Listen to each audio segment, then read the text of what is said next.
Oh, we're in the goal mouth at the moment. Smithster goes up, hits the crossbar, goes back down. He does go in.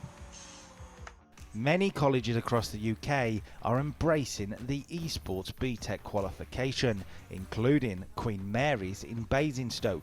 Their new eSports building is close to being completed, and the British Army team were invited to celebrate with a fixture. We wanted to use the Army as a good starting point because of the communication, the team building and logistics that would come from exceptional team play as you kind of go about doing that in your day-to-day. And so we wanted to be able to kind of transfer those skills into esports. And I think we took a lot from that. And that's a good starting point to be able to kind of practice that into future games and within the BTEC itself. The very nature of the Army is all about being prepared and all of those things in advance of that. So again, you look at how the logistics were set up, the meetings we had, the planning going forward to create the event that only the audience see.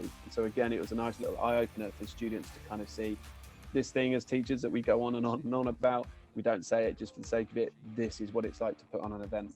And this is the dividends and the payoff that you can get if you plan well. It's going to be really, really difficult for Queen Mary to come back at this point.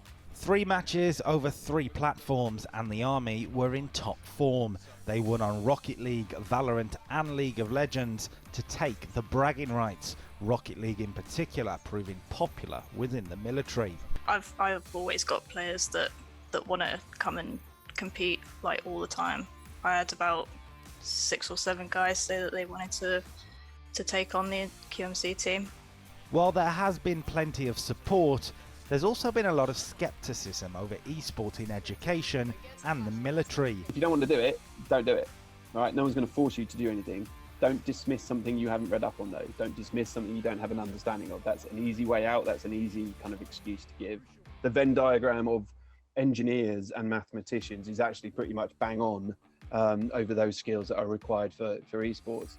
And again, the British Army kind of demonstrates that quite well, because you've got engineers and you need an understanding of maths and physics depending on what specific path you take within the British Army, as much as you necessarily want to be a perfect athlete of some sort. And again, there's nothing to say that you can't be both. And that's where I think there is again another obvious link with what we attempted to do last night. The more we get into this conversation, the more you'll see that it's not just about gaming in the dark and smelling of Lynx Africa, drinking energy drinks. It's far more complex than that. But our job is to kind of educate those people who think it's only that, as well as educate those that are on board with it. The students are not quite done battling military opposition. They've lined up fixtures with both the RAF and the Navy in upcoming months. Carl Dixon, Forces News.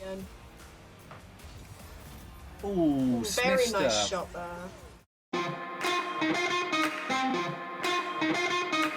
Thanks for watching. Don't forget to like and subscribe for more videos like this.